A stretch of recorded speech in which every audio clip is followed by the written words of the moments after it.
Good evening, everyone. Good evening, sir. We are honored to have you amongst us.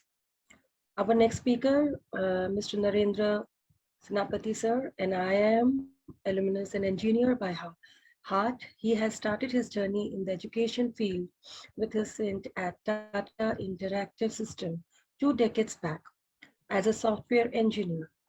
Post his MBA and IIM, he was involved in building and marketing software products to some of our leading educational publishers in the world, such as McGriff, Pearson, etc. He headed at the retail business of Robate and Educate product, growing its retail, sorry, growing its retail subscriber base from 0 to 1 million in less than 10 months. Apart from this, he had the good fortune to lead the digital campaigns of Digital India and Make in India.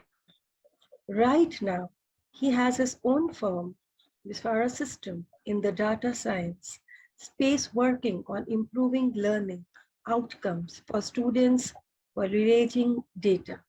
We welcome you, sir, on our virtual platform. It is our honor to have you amongst us.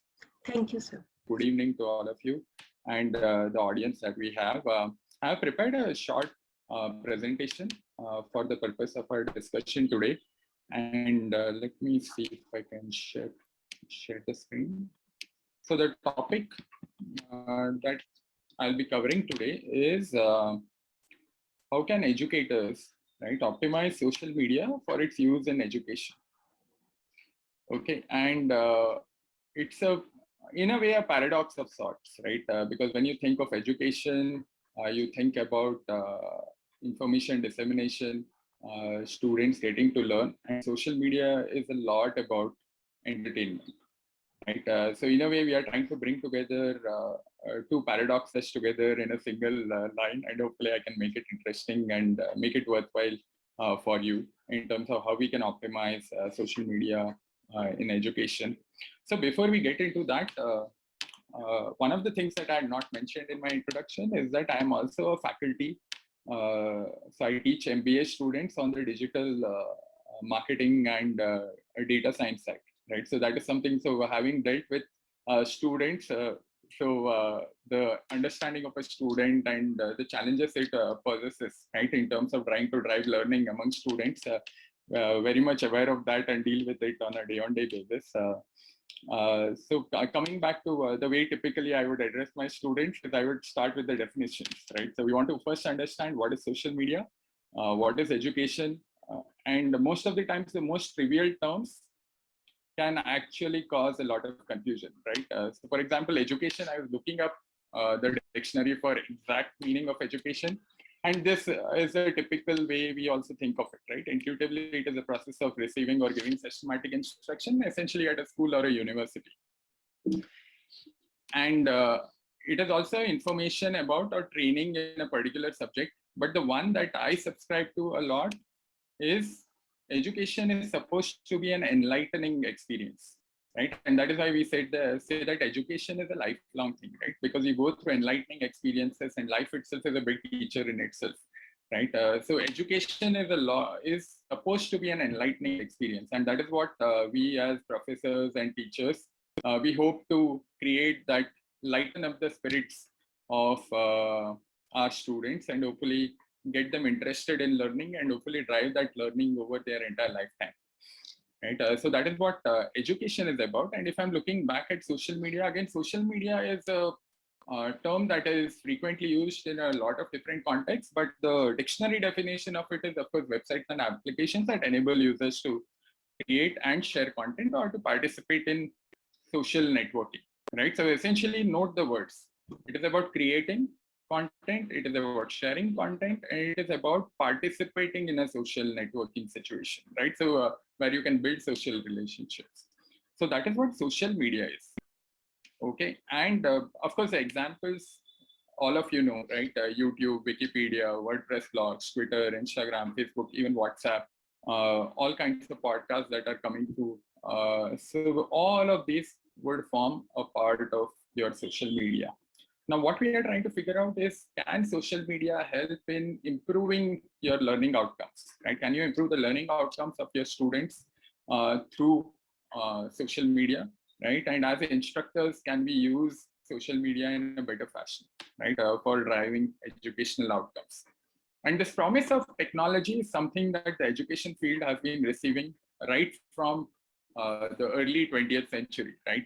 So this was an interesting thing that I found out, which is something that Thomas Edison had mentioned, right? And this is the most often quoted thing, that technology will revolutionize education, right? So that seems to be the thing that every technologist says about how they will change education, is by actually introducing new technology into education, right? And it started with Edison. So Edison predicted that the motion film will replace teachers and books. And this happened in 1923, right? So 1923, and we have come across almost 100 years since that prediction, and we still have physical books. So it is not that physical books disappeared away. And in addition to that, of course, the teacher is definitely part and parcel of any kind of educational delivery. So that prediction went completely wrong, right? So it is like he was expecting everything to get replaced thanks to technology, but none of it happened. But he was not alone in this, right? While he was probably one of the initial ones, he mentioned that teachers and books will get replaced by 1940. In 1930s, it was thought of that radio will replace teachers and books, right? So it would be teachers, meaning really good quality teachers who would talk on radio, and students sitting anywhere across the world could actually listen to these teachers, take notes, and study on their own, right? That was in the 1930s. And look at the evolution, right? 1950s, every new technology, it's a promise of how it will revolutionize education. So TVs will replace teachers' books by 1970s. Then in 1980s, it is CDs and desktop computers. And then it is MOOCs, right? So you have all the universities putting out their content, and suddenly people say that, why do you require a lot of the teachers? Because anyway, you have all of these massive open online courses. All the MITs of the world have made their content available. Why do you require it? So, right? So technology has always been promising a lot, but has been delivering very little. And the easiest way a technologist gets away from it, he says that, okay, educationists don't know how to use technology, right? So they have been very slow in terms of picking up technology. But being on the other side of the equation now, uh, education is a lot more than about technology, right? And as you keep dealing with human beings, right, which is your students, you realize that there are so many different nuances that you need to take care of for ensuring that people get interested in learning, right? And technology can only amplify whatever you're trying to do, right? It can't replace the way people learn. And that is what I would like to submit to our August audience, right? Because if you look at the classroom in the 18th century versus the 21st century, other than probably better photos that we have right now, it's pretty much a similar setting that we have, right? It is a classroom, meaning at best you will have a smart board, right? And probably you will have a projector in the room, but the way of teaching or the pedagogy has pretty much remained the same. And there is a reason for it, right? We tend to demonize the education sector, saying that, okay, they don't adopt technology that well. That I don't think is necessarily true, right? It is all about, because we have not fixed the root cause of the problem, which is the learner has to learn. It is not about what you give to them. It is how much they are able to take, right? And that is where the problems most of the times lie, right? Because we are looking for solution that can be found externally. We say, okay, we'll get the best teacher to record videos, and that should take care of education. But education is not as simple as that, right? That you create a good video, you put it up in a product, and that is all that is required, right? So students learning on the tab on their own and studying on their own, if that were to happen, then this would have happened in the 1920s. By today, all the schools would have disappeared, all the colleges would have disappeared, everybody would have been studying on their own. There would have been a few people teaching, videos going out to students, everybody learning on their own. How much of that do we see today? We hardly see that, right? So from that perspective, the right approach to the problem is the way you are going to use technology to improve the entire learning outcomes, right? How exactly can you do that? So a human-centric approach is the key to actually driving learning, is the hypothesis that I want to submit today. right? And some of my assumptions are very simple ones. The first one is learning concepts is hard, and that is what we have to accept.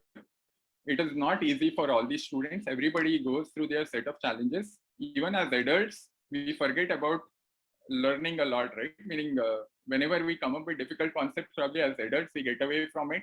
But as students, they have to go through that entire process of learning. And learning concepts is not as easy as you give them a good video and people will learn, right? If that were to happen, then all the problems that we are encountering today in terms of students really struggling to grasp concepts uh, would have gone away, right? So that is not going away very soon. So learning concepts is hard, right?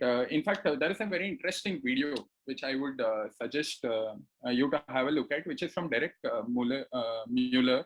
Uh, Essentially, he has a channel called Veritasium, and it's an amazing channel. I think you should, as educators, it is worth looking at it. The way he uses videos and the way he uses it for delivering instructions, right? So in explaining concepts really well. And one of the things he had specifically researched on is the key to effective educational science videos. And one of the counterintuitive things that he had figured out in his PhD research was that if a concept, so for example, imagine that you are trying to teach students the working of an heart, okay? And what we think is that if we create a 3D animation of the entire video of the heart, and if we give it to the student, then of course it would be easier for them to understand and they would be able to really understand the nuances of the working of a heart, right? That is the way you would normally think, right? A better 3D video will give them a better understanding. But what Derek Mueller found was that that's not necessarily true. A lot of times, motion pictures are not necessarily the best way of teaching students, because the moment you have it as an easy thing, right, for consumption, the student will not grapple with the content, right? They won't look at it from different angles. And that grappling with the content is a very important part of the entire learning process. So that is why it is very important that, of course, I'm not saying that you should make very hard to understand videos, but you have to make videos that challenge the understanding of the student. Because if they are not challenged, then the existing biases of the student or the real world that they live in, they will carry along that and they won't necessarily get challenged on their current understanding, right? Because a lot of times what we see, we don't necessarily see that well, right? Not all of us are great observers of whatever is happening. So you have to continuously work with a given piece of content before you can actually do well on it, right? And learning can be very counterintuitive for our reptilian brains, because the way we perceive the world versus the way the world really is, maybe two different things, right? So from that perspective, again, learning is pretty challenging, right? And learning requires that students talk about what they're learning, write about it, relate to it from their prior experience, and apply it to their daily lives, right? You require all of this to happen for learning to happen. And the student preparation and responsibility of learning are key to success, right? The student has to put in the effort to make those connections, the neural pathways, right? To really understand a given concept. So from that perspective, the students' preparation and also the responsibility of learning, right? A lot of times, faculty, me included, are guilty of spoon feeding the students, right? So we try to make it so easy for the student that they don't have to struggle with the content. But as faculty, it also makes sense to give them a little bit of struggle when they are actually going through the concept, because that is what will help them enhance and retain their learning, right? So that is something that is very important. And learning is to a large extent a social interaction. Okay, and that is what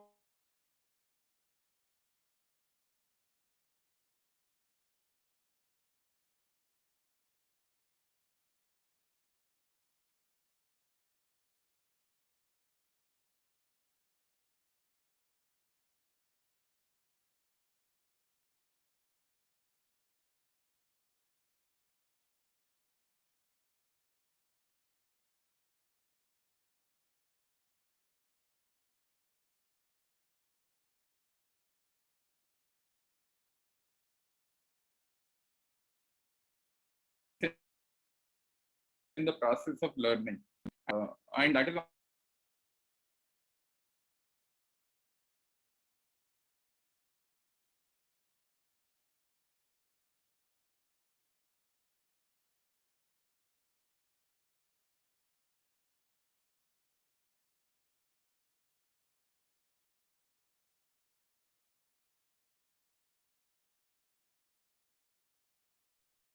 Am I audible? Yes, sir, you are.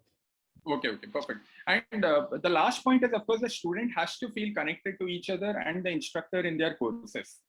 Okay, so if you look at the points that are important for learning, right? If you look at the last 3 points, right? Students like to feel connected to each other.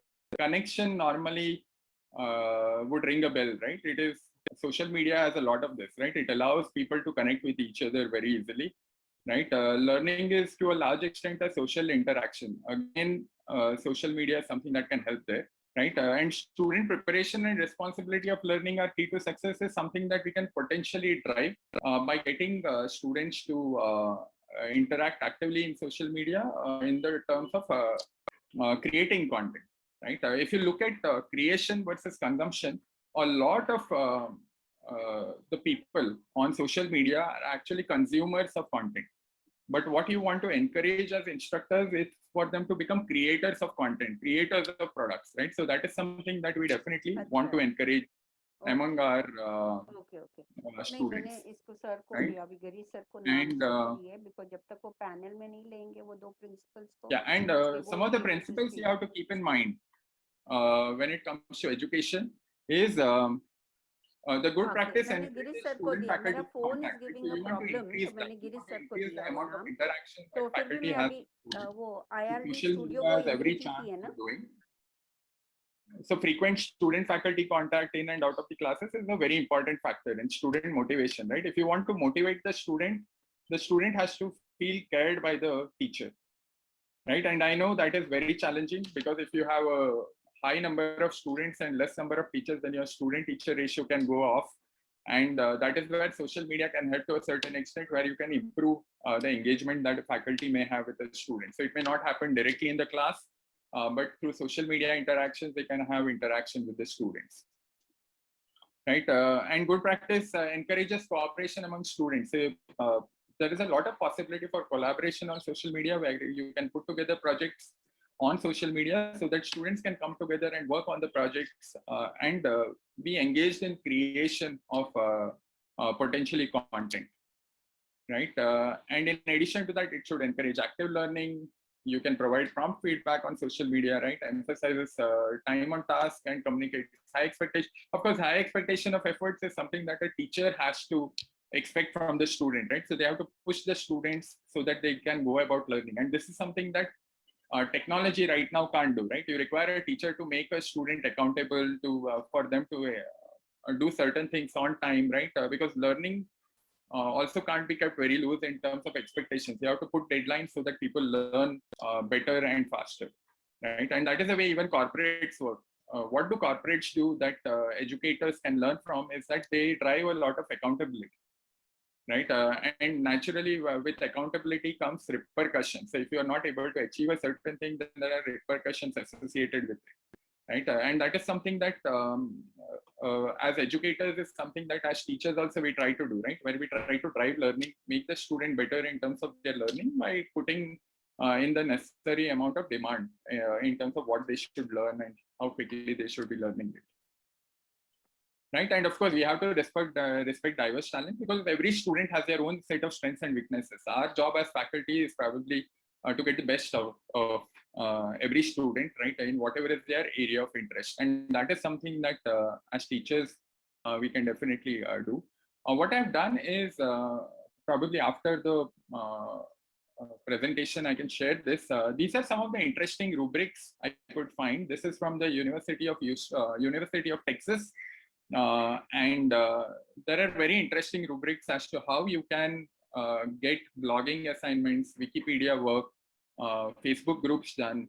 How can you get students more engaged on Twitter, on YouTube? Engaged in not in terms of, because anyway, all the students are engaged. The important part is how can you drive learning, right? So from a perspective, how can you drive learning through all of these different media? There are some rubrics that are already given. In the interest of time, I won't go through the rubrics, but I'll share it anyway as a part of what you can look at later on. And very interesting examples of how you can use blogging, Wikipedia, right? How you can get students to create their own Wikipedia page. how do you judge whether whatever they are blogging is done well or not, right? Because as educators, we need to also know how do we judge whether a work has been done well or not, right? And rubric somewhere will help you with that. And of course, YouTube, I think, is a very important channel that can potentially be used with students as creators, right? What I would suggest is that students do enough consumption of social media, right? So I don't want to increase the number of hours that a student is spending on social media again, right? That has enough, meaning enough and more has been written on it. There are enough number of research papers indicating what kind of harm it can cause, right? My submission to this August audience is that look at it as a creation tool and you will find wonders, right? Social media can really be used well if you look at it as a creation tool. And that is something that we have to encourage our students to be, right? To be creators rather than consumers, right? And that is something that we can do through the process of, say, asking students to create YouTube videos around important concepts. Richard Feynman was a Nobel Prize winning physicist, right? Richard Feynman, he had mentioned that one of the best ways in which you can learn any concept is by teaching it, right? So one of the things that I would suggest to faculty is that why don't you ask the students to teach some of the concepts on video, right? Create their own private channels on YouTube and submit those to you, right? So in the process, there are 2-3 things that will happen. A, they will understand the concepts even better. B, they will understand how to use new age media, right? Such as YouTube. They will understand how to create videos, which are going to be a very, very, very important aspect of their lives. Because what I can see is for the next 30-40 years, right? How you present yourself in front of the camera is going to be super important, right? How are you going to present in front of the camera? What are the things you're supposed to say? How do you build a storyboard? How do you build a script? All of those things will become important, right? Whether you be a executive, even if you are the chief executive officer, if you look at Apple's keynote addresses, they are almost shot like movies. Who would have thought that a mobile phone being released in the market would become such a big event, right? And but that is the way the paradigm is shifting, right? People are building movies literally of product launches, and as a CEO, you can't be unaware of what this entire video production process is all about. So YouTube is going to be super critical for all the students to learn, to create their own videos, and that is something that definitely can be explored. Other than that, of course, there are other rubrics. Definitely have a look at it. And it was really nice talking to the audience, and the floor is open for questions if there are any.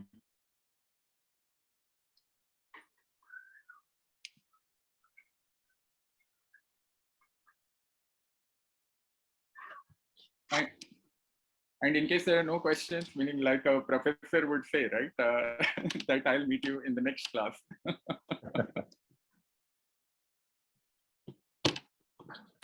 Cool. Okay, thanks a lot for your time. I hope all have followed what you have said as a professor. Yes, If there sir, are no I can questions, see that. I can see that everybody in the chat box is saying it's been a very interesting talk and they have loved the session. I can Thanks see a it in lot. the chat box. That is a good question, actually. Uma Mahesh has asked this Yes. question. How do you think can this encourage students to build concentration? See, I don't submit to the fact that students don't have concentration. In fact, watch them playing games and you will see that they have a lot of concentration, right? They will tend to, I have a nephew who is in 12 years old, and the moment he gets hooked to a computer, right? And if he's playing any of the games, it's very difficult to get him away from it. So the question is not about concentration. The question I would rephrase it as, how can you improve their concentration when they are learning?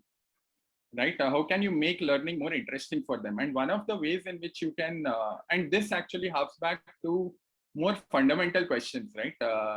As to what is their overall purpose. And that is a very difficult question that even adults fail to address, right? What exactly is your purpose? What exactly are the things you want to go after? Because after that, you will get into the process of creation. So my submission to this is that if you want to build concentration among students, then you have to give them interesting projects to do.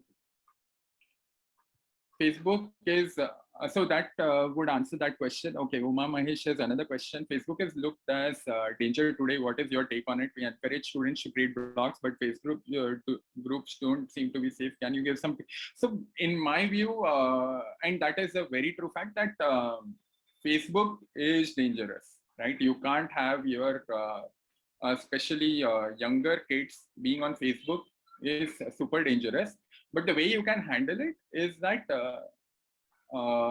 there are 2-3 ways in which you can handle it. One is if it's a school, then they should create their own groups within which own Facebook groups on which the students can interact, right? And these are protected communities. So these don't go out to the, so these are like private groups that you can create. You don't need to create a public group of your own students, right? So that is one way in which you can use Facebook, right? And other than that, the parents have to be educated a lot about how they need to protect their children from accessing content on Facebook, right? So that is something. So for that, there are a lot of different software solutions that have come up that prevent access to unnecessary content online, right? So you can protect your children from that. And this is very critical till the time they build their own identity, right? This is that age when children are still getting through building their own identity. So from that perspective, you want to keep them as safe as possible. And the way to do it is that there are a few MDM softwares that are also available, right? Mobile device management softwares, which you definitely want to use before you give any device in the hand of a child, right? And the second thing that you need to take care of is there are settings that allow you to that prevent you from accessing content, right? So these are flagged off as abusive content or any other kind of content, right? So those you can prevent access to. So there are a few technology solutions that are there in it, and the idea is that if the child is spending time on social media, right? If I can't reduce that time, what I want to do is that I want to change the proportion. So if say a child is already spending 2 hours on social media, I want them to spend 1.5 hours building content, becoming creators rather than consuming content for 2 hours. Right, so that way I can change the thing rather than it being a completely restrictive thing, because at that age it becomes very difficult to also restrict children, right? So you want to change their focus. That is the way probably you add more activities, projects, right, related to that, so that if they go to social media, at least they work on projects, right, rather than it being just for consumption's sake. MDM softwares are available directly online, right? So if you search for MDM softwares, right, there are quite a few good MDM softwares that are available. Normally, the easiest way is the top 3 or 4 Google. So fortunately, Google does a good job in such things, right? So you get among the top 3 or 4, you will normally get the best results, and this keeps on changing, right? So that is why I would suggest that just search for MDM software, and you will get quite a few. And definitely you need to install that on your child's. And of course, children are smart. They figure out ways to even hack that, but meaning the softwares also keep up with such kinds of hacks. So you definitely can install this. Tips on creating videos with minimum aids is the important part in video creation is not about the camera or what kind of lighting you use. It is more about what is the kind of storyline, what is the kind of messaging you want to create. Right?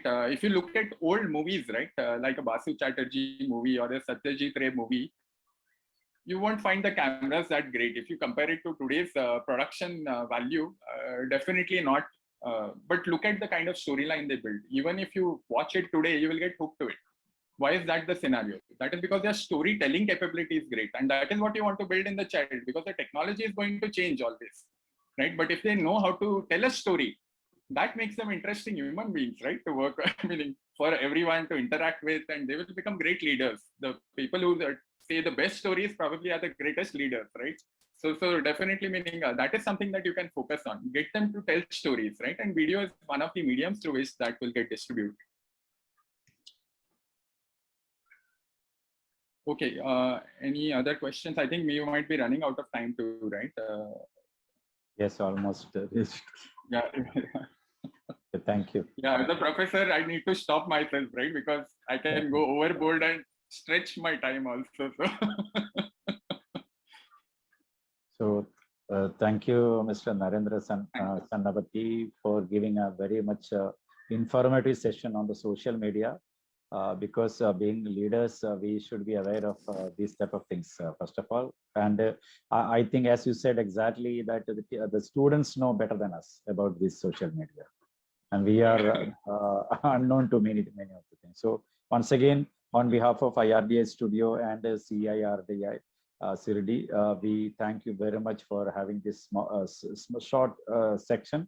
But I hope many of us have gained many things from it. Thank you. Thanks a lot. Thanks a lot. Thank you. Bye. Take care.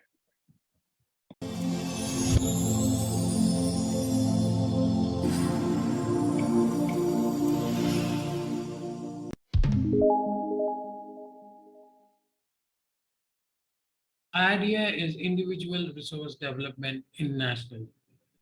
It is a complete journey offered to the students to be prepared to lead a progressive life. This initiative is an effort by the like-minded professionals who have learned about life by their own experiences and by eventually realizing what seeds could have been sown to do better in life. We at IDEA Studio want to be the torchbearer in assisting the self-development of a child and help young minds see clear and a confident path to tread on. We want children, especially the ones in their teenage, to be well-groomed, independent, and judicious from an early stage in their lives.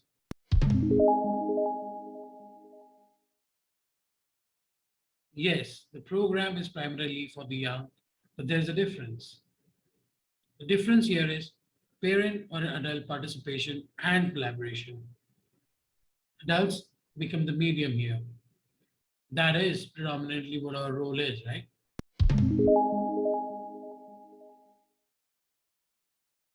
To begin with, we make the children go through a series of tests while offering career guidance and counseling to them. These tests will be based on a combination of multiple intelligence theory, aptitude, and personality. These will help us determine not only the aptitude of a child based on his or her personality, but also their primary and secondary intelligences. Therefore, allowing us to give them a very clear and effective counseling as well as guide them to choose the right career paths. However, that is not what we stop at. We shall also be focusing on their grooming and confidence building. There are three programs which we have designed with the assistance of experts from around the world. We call them the Aram, Praram, and Parichay.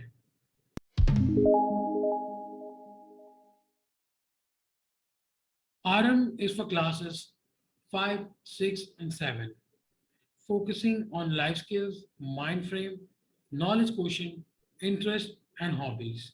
We believe this as the foundation for students to be better prepared as they have almost entered the adolescent phase or are about to.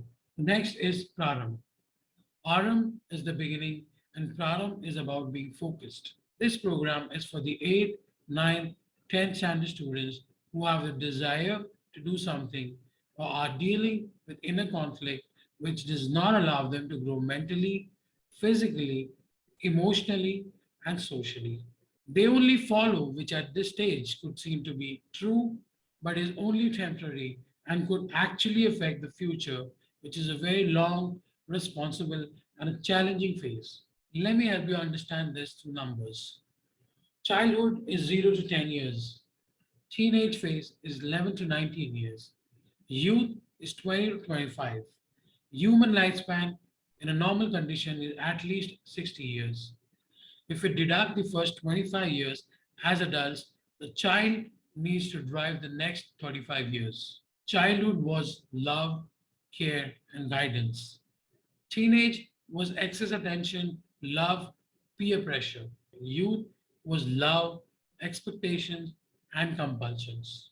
All the three stages reflect concern and cooperation, but adulthood is responsibilities and independence, which many a times brings in fear, which compels us to be less experimental, lack the guts, and we become followers. So Praram provides the foundation to build the potential through individual capacity and emotional stability. Parichaya is the last leg of program, where it is all about focus, setting goals, being enterprising, being human, being realistic, and connected to people, place, and emotions.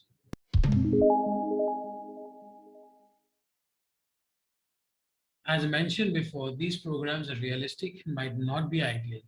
Realistic for it caters individuals. Every enrolled student will be cajoled, will be encouraged, and walk through along with the assigned counselors, along with their parents. Every dream is individual, and so is every individual. So, how can we offer a standardized program to one and all? There is no one shoe that fits all. We have to go by the child and their personalities. Standardization could be possible in offering academic information, training into vocational subjects, pursuing hobbies, etc. We will work on the individuality of a child through this program. It's like science is a subject, while scientist is the inventor. It's like dancing is learning steps. The performance is individual expression, the choreography, and the interpretation.